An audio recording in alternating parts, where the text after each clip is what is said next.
راوی کہتے ہیں کہ ہماری ملاقات ایک بزرگ سے ہوئی۔ جب ہم عشاء کی نماز پڑھ چکے تو بزرگ نے فرمایا کچھ کھاؤ گے؟ میں نے کہا ہاں۔ فرمایا غار کے اندر دریا میں چلے جاؤ اور جو ملے کھا لو۔ میں اندر گیا تو ایک پتھر پر اخروٹ، منکی، خرنوب، سیب، انجیر یہ سب چیزیں ایک ایک طرف رکھی ہوئی پائیں۔ میں نے جتنا چاہا ان میں سے کھا لیا۔ رات بھر وہ جاگتے ہی رہے۔ جب سحر کا وقت ہوا تو انہوں نے نماز وتر ادا کی، پھر جو کچھ موجود تھا اس میں سے کھایا اور بیٹھے رہے، یہاں تک کہ صبح فجر کی نماز ادا کی اور بیٹھے ہی بیٹھے سو گئے کہ آفتاب طلوع ہو کر بغد 2 نیزوں کے بلند ہو گیا تو کھڑے ہوئے اور وضو کر کے غار میں داخل ہوئے۔ میں نے دریافت کیا کہ یہ میوہ کہاں سے آتا ہے؟ اس سے اچھا تو میں نے کبھی نہیں کھایا۔ فرمایا یہ تم آنکھوں سے دیکھ لو گے۔ اتنے میں ایک پرندہ آیا جس کے دونوں بازو سفید اور سینہ سرخ اور گلا سبز تھا۔ اس کی چونچ میں منکی اور پاؤں کے بیچ میں اخروٹ تھے۔ اس نے منکی کو منکی پر اور اخروٹ کو اخروٹ پر رکھا۔ جب اس کے پروں کی آہٹ سنی تو فرمایا تو نے دیکھ لیا؟ میں نے کہا ہاں۔ فرمایا یہی پرندہ ہے جو میرے پاس یہ چیزیں لاتا ہے 30 سال سے۔ میں نے پوچھا دن میں کتنی بار آتا جاتا ہے؟ فرمایا 7 بار۔ میں نے حساب کیا تو 15 بار آیا اور گیا۔ میں نے ان سے ذکر کیا تو فرمایا تمہارے واسطے 1 بار زیادہ لاتا ہے اور ان کا لباس ایک چھال کا تھا جو کیلے کے مثل تھا۔ میں نے پوچھا کہ یہ کہاں سے آپ کے پاس آتا ہے؟ فرمایا یہی پرندہ عاشورہ کے روز 10 ٹکڑے اس چھال کے لاتا ہے۔ میں اس کا کرتا یا پاجامہ بنا لیتا ہوں۔ ان کے پاس ایک سوا بھی تھا جس سے وہ چھال سیتے تھے اور وہی پٹی پرانی چھال کے ٹکڑے ان کے نیچے بچھے ہوئے تھے۔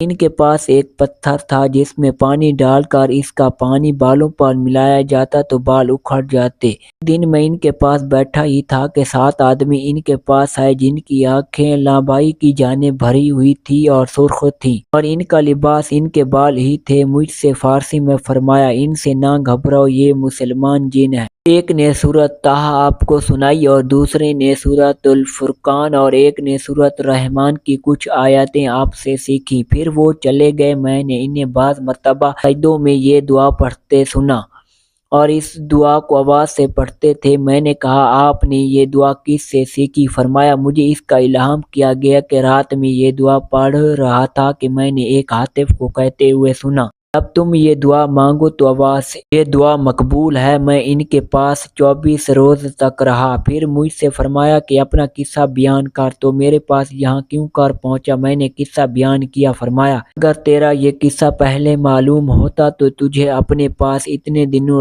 نے اپنے ساتھیوں کو پریشان کیا، انہیں تاخیر کے سبب سے ندامت ہوگی۔ تمہارا ان کے پاس لوٹ جانا میرے پاس ٹھہرے رہنے سے اچھا ہے۔ میں نے کہا میں راستہ نہیں جانتا، آپ خاموش رہیں۔ جب زوال کا وقت آیا تو فرمایا اٹھو چلو۔ میں نے کہا مجھے کچھ نصیحتیں کیجیے۔ فرمایا ادب سیکھو اور بھوکا رہنا اختیار کرو، مجھے امید ہے کہ تم قوم سے مل جاؤ گے۔ اور مجھے ایک ہدیہ بھی دیا اور یہ کہہ کے فرمایا کہ تم طواف زیارت کے دن زمزم اور مقام ابراہیم کے درمیان ڈھونڈو، ایک شخص ان کا صفات ملے گا، ان سے میرا سلام کہو اور اپنے واسطے دعا کی خواستگاری کرو۔ پھر وہ مجھے لے کر غار سے باہر نکلے۔ دیکھا تو ایک درندہ غار کے دروازے کے باہر کھڑا ہے۔ اس سے آپ نے کچھ کہا جسے میں نہ سمجھا اور مجھ سے کہا کہ اس کے پیچھے پیچھے چلے جاؤ، جب وہ کھڑا ہو جائے اپنے سیدھے بائیں طرف دیکھنا، تمہیں راستہ مل جائے گا۔ وہ درندہ تھوڑی دیر بعد آگے چلا پھر کھڑا ہو گیا۔ جب میں نے اپنی سیدھی جانب نظر کی تو دمشق کی گھاٹی نظر آئی۔ میں دمشق کی جامع مسجد میں گیا تو بعض ساتھیوں سے ملاقات ہوئی۔ میں نے انہیں قصہ بیان کیا اور ہم سب ان کی تلاش میں نکلے اور بہت سے آدمی میرے ساتھ ہوئے۔ چنانچہ ہم اسی پہاڑ اور چشمے پر پہنچے اور 3 دن تک اس غار کو ڈھونڈا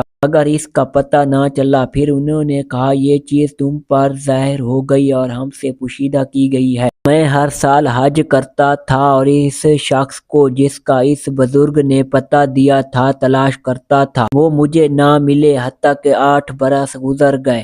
اس کے بعد میں نے اس شخص کو جن کا پتہ اس بزرگ نے دیا تھا زمزم اور مقام ابراہیم کے درمیان بعد عصر کے پایا۔ میں نے انہیں سلام کیا، انہوں نے جواب دیا۔ میں نے عرض کیا کہ آپ میرے لیے دعا فرمائیں۔ انہوں نے میرے واسطے چند دعائیں کی۔ پھر میں نے کہا کہ ابراہیم کرمانی آپ کو سلام کہتے ہیں۔ انہوں نے دریافت کیا کہ تم نے انہیں کہاں دیکھا؟ میں نے کہا کہ کوہ لبنان پر، مجھ خدا ان پر رحم کرے۔ میں نے کہا ان کی وفات ہو گئی۔ کہا اسی وقت میں نے ان کو ان کے بھائیوں کے ہمراہ غار میں دفن کیا ہے اور ان کی نماز ادا کی۔ جب ہم غسل دے رہے تھے تو اس وقت وہ پرندہ جو ان کے لیے میوے لایا کرتا تھا گر پڑا اور مرتے مرتے مر گیا۔ ہم نے اسے بھی ان کے پاؤں کے ساتھ دفنا دیا۔ پھر وہ شخص طواف کے واسطے چلے گئے، اس کے بعد انہیں نہیں دیکھا۔ بے شک اللہ والوں کی شان ہی نرالی ہوتی ہے۔ اللہ سے تعلق جڑنے کے بعد یہ دنیا سے بے نیاز ہو جاتے ہیں، انہیں دنیا کے اسباب کی کوئی ضرورت نہیں رہتی، اور اللہ تعالیٰ خود عیب سے ان کی مدد فرماتے ہیں۔ اللہ تعالیٰ ہمیں بھی نیک بننے کی توفیق عطا فرمائے، آمین یا رب العالمین۔